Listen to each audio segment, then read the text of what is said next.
It is a difference of two different monetary theories. So what the Keynesian theory requires spending by the population in order to keep things going.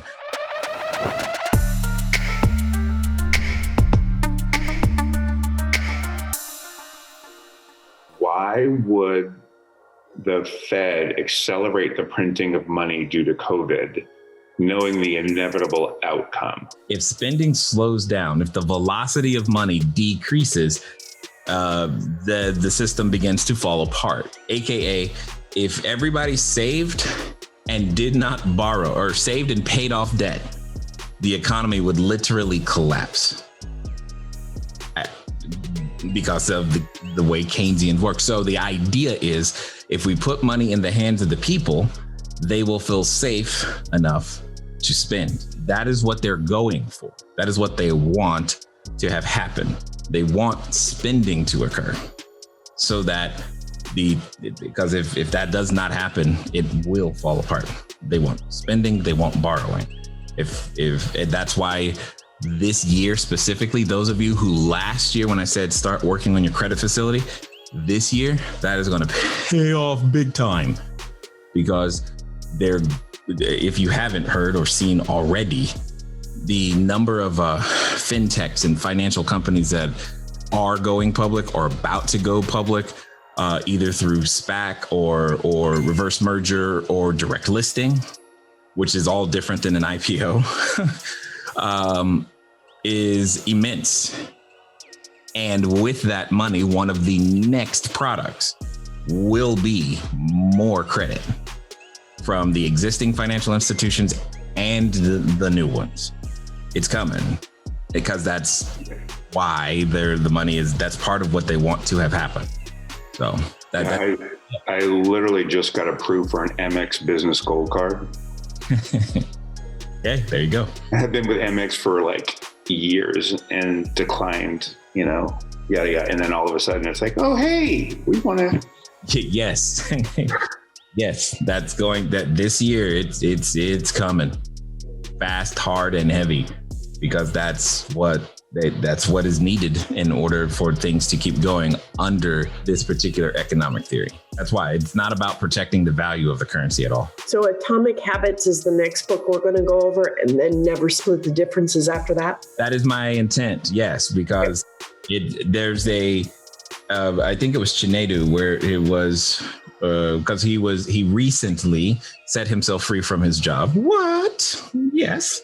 And one of the things that reminded me about was simply, if you need to know what do I do and what do I do every day, and you now have to have a set of things. What is it that you're going to do to maintain and continue and to build upon the success? And that starts actually now or long ago. And if we can do that with intent, that'll be better than it happening hopefully by default. So yeah, that's really where it comes from. And then I feel like that we've had a lot of the times the Q&As you guys ask me is all around negotiations. He was a hostage negotiator for, one of our clandestine agencies.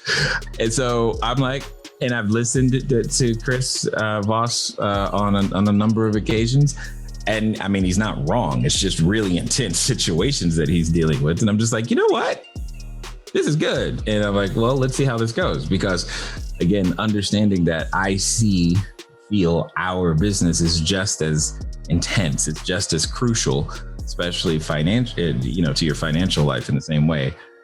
I think you will be able to glean some additional insights around just how to, in some cases, be more assertive when it comes to negotiations, and in some cases, less so, less aggressive if need be. But either way it goes, I think both. That's why it's a toss up, because it's like, how can we do both simultaneously? But either way, it's the same. Go ahead, Dwight. Yeah, I'm halfway through the book, so I haven't completed it. But what kind of stuck out with me, I say a couple weeks ago when I read the first part of it, was they said that when we deposit money into a bank, it's a liability. And that hit me. I'm like, wow, I got liabilities in my bank account.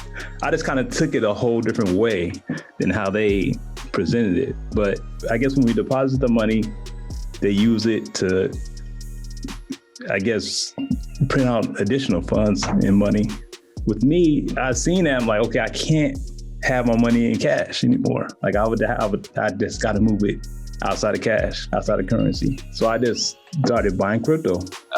Yes, that's another place where you're going to, especially this year, you're going to continue to see that. That's why you're going to see very specifically a whole bunch of conversation, even more so, around CBDCs, central bank digital currencies, and stable coins. When you save currency, it does not hold value.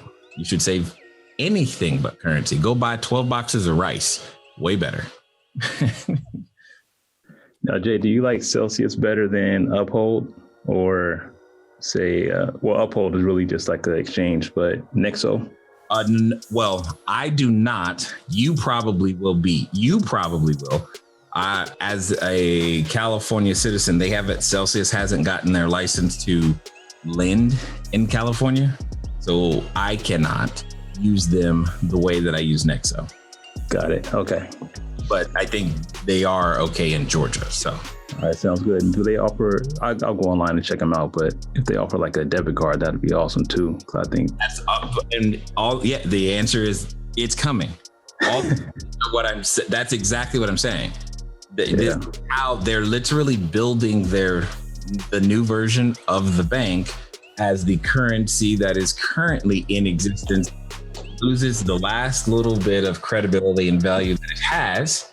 And they're leveraging that to then create something new so that the thing is where we all move to. And eventually it's going to take, I don't know, another 3 years maybe, but it's coming. Yes. All right. Cash. Yeah. If you got nothing else from the book, I'm glad you got that, because that will protect you so many ways. Don't save cash.